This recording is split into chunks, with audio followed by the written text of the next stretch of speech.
আসসালামু আলাইকুম। Doctor ARM Jamil বলছি। আশা করি যে যেখানে আছেন ভালো আছেন। তো আসলে এখন বর্তমান সময়ে প্রচণ্ড গরম এবং গরমে আসলে হিট অ্যালার্ট জারি করা হয়েছে সারা দেশে এবং আমাদের চুয়াডাঙ্গা, যশোর এই এরিয়াতে প্রচণ্ড গরম অনুভূত হচ্ছে এবং রিপোর্ট আসছে। আবহাওয়া 40-র উপরে টেম্পারেচার উঠে গেছে, 42 পর্যন্ত মনে হয় গতকাল রেকর্ড হয়েছে। তো হয়তো ভবিষ্যতে প্রেডিক্ট করা হচ্ছে এটা আরও বাড়তে পারে।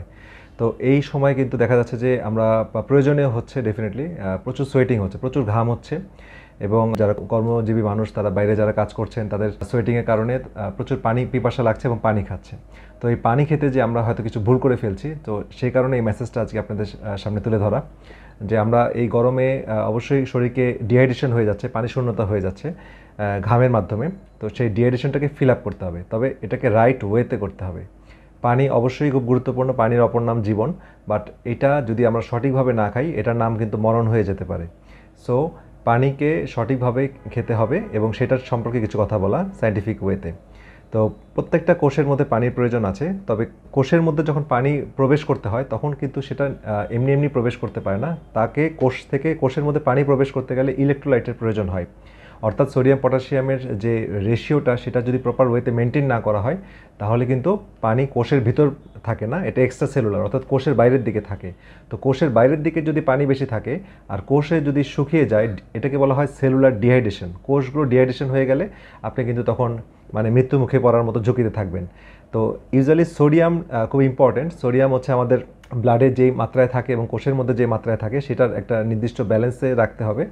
যদি আমাদের ব্লাডের বেশি পরিমাণে যদি আমরা পানি খেয়ে ফেলি উইদাউট টেকিং এনি ইলেকট্রোলাইট, আমরা যদি ইলেকট্রোলাইট না গ্রহণ করি, ইলেকট্রোলাইট কী জিনিস, যেমন আমাদের খাবারের লবণে ইলেকট্রোলাইট থাকে বা পিঙ্ক সল্টে ইলেকট্রোলাইট থাকে, ডাবের পানিতে থাকে, ফ্রুটসে থাকে, ভেজিটেবলের মধ্যে থাকে। তো এই বিষয়গুলোতে ইলেকট্রোলাইট থাকে। তো ইলেকট্রোলাইট ছাড়া যদি আমি শুধু প্লেইন ওয়াটার গ্রহণ করি যেখানে ইলেকট্রোলাইট কম, তাহলে কি হবে, তাহলে আমাদের রক্তটা হঠাৎ করে ডাইলুটেড হয়ে যাবে, পাতলা হয়ে যাবে এবং হাইপোন্যাট্রিমিয়া অর্থাৎ সোডিয়াম কমে যাবে। তো সোডিয়াম কমে গেলে কোষগুলো থেকে পানি আরও বাইরের দিকে চলে আসবে, কোষগুলো ডিহাইড্রেটেড হয়ে যাবে, তখন কিন্তু অনেক মারাত্মক ঝুঁকি হয়। তো এই বিষয়টা কিন্তু খেয়াল রাখতে হবে। তো হাইপোন্যাট্রিমিয়া মানে হচ্ছে ব্লাডের সোডিয়াম কমে যাওয়া, এবং হাইপোন্যাট্রিমিয়া যদি হয় তাহলে আমাদের কী কী সমস্যা হয়, মাসেল উইকনেস হয় অর্থাৎ মাংস বেশি দুর্বল হয়ে যায়, মাথা ব্যথা করে, অনেকের নশিয়া হয়, বমি ভাব হয়, কনফিউশন অর্থাৎ আপনার ডিসওরিয়েন্টেশন হয়, অর্থাৎ আপনার আশেপাশে সব কিছু সম্পর্কে সজাগ থাকেন না, ওয়েল অ্যালার্ট থাকেন না, কিং কর্তব্য বিমূঢ় হয়ে যান, এরকম একটা অবস্থা। ইরিটেবিলিটি, খিটখিটে মেজাজ হয়ে যায়, ক্র্যাম্পিং হয়, হাত পা চাবায় কামড়া, এই ধরনের সমস্যা হয়, এবং ব্রেন সোয়েলিং অর্থাৎ ব্রেনে এক্সট্রাভাবে পানি এডিমা হয়ে পানি জমে ব্রেনে প্রেশার জেনারেট করে, এই জন্য অনেকে খিঁচুনি হয় বা অজ্ঞান হয়ে পড়ে যায়। এই ধরনের সমস্যাগুলো হয়। তো কী কী কারণে হাইপোন্যাট্রিমিয়া হয় বা কমন কিছু মেডিকেল কজগুলো বলি। এক্সারসাইজ, অতিরিক্ত পরিশ্রম করছেন, ঘাম হচ্ছে, সেটার কারণে হতে পারে। এডিসন্স ডিজিজ, এটা অ্যাড্রিনাল গ্ল্যান্ডের সল্ট ম্যানেজমেন্টের যে ফাংশন সেটা যখন ড্যামেজ হয়ে যায় তখন সেটার হাইপোন্যাট্রিমিয়া হয়। ড্রিঙ্কিং অ্যালকোহল, যারা অ্যালকোহল বেশি গ্রহণ করেন বা অ্যালকোহলিক তাদের সমস্যাগুলো হয়। হাইপোথাইরয়েড কন্ডিশন, যাদের হাইপোথাইরয়েডের প্রবলেম আছে, অর্থাৎ থাইরয়েড যেহেতু এই ইলেকট্রোলাইট ম্যানেজমেন্টেও তাদের গুরুত্বপূর্ণ ভূমিকা আছে, এনার্জি প্রোডাকশন সহ, তো হাইপোথাইরয়েড কন্ডিশন রোগীদের এটা হয়। ডায়াবেটিক্স, যারা প্রেশার কমানোর জন্য বিভিন্ন অ্যালোপ্যাথিক ওষুধ খাচ্ছেন যেখান থেকে পানি পেশাব বেশি হওয়ার মাধ্যমে ব্লাড প্রেশার নিয়ন্ত্রণ করে, সেক্ষেত্রে সাথে সোডিয়ামও লস হয়, তো সেক্ষেত্রে তাদের ক্ষেত্রে অনেকের সমস্যা হয়। এসএসআরআই, এটা হচ্ছে মানসিক টেনশন কমানোর জন্য একটা ওষুধ, এটা একটা কেমিক্যাল অ্যালোপ্যাথিক ওষুধ, সেটাতেও একটা সমস্যা হয় দীর্ঘদিন গ্রহণ করলে, অনেক সময় হাইপোন্যাট্রিমিয়া হয়। ডায়াবেটিস রোগীদের হাইপোন্যাট্রিমিয়ার চান্স থাকে।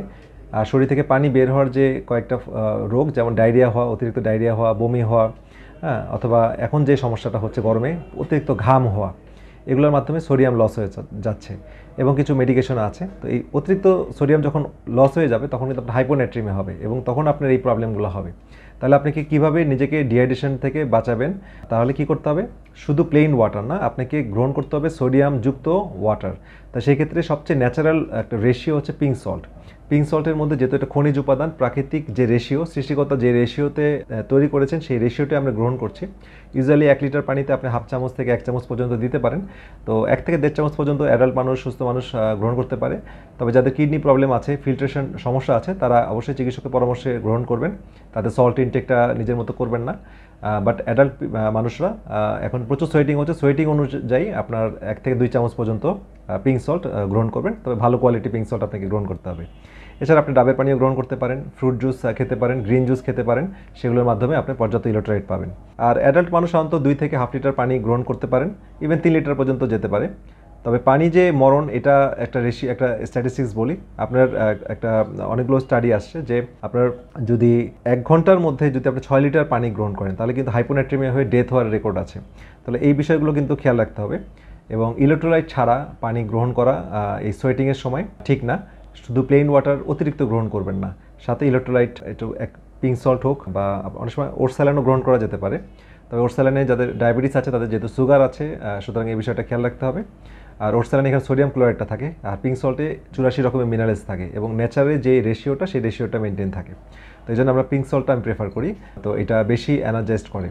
তো যাই হোক, আজকের মেসেজটা আমি দিলাম যে পানি অবশ্যই গ্রহণ করতে হবে, বাট পানিকে রাইট ওয়েতে গ্রহণ করতে হবে, না হলে কিন্তু এটা হিতে বিপরীত হবে। তো সবাই ভালো থাকেন, সুস্থ থাকেন এবং এই গরমে নিরাপদে থাকেন এবং নিজেকে সেফ করে চলেন। তো সবাই ভালো থাকেন, সুস্থ থাকেন, আল্লাহ হাফেজ।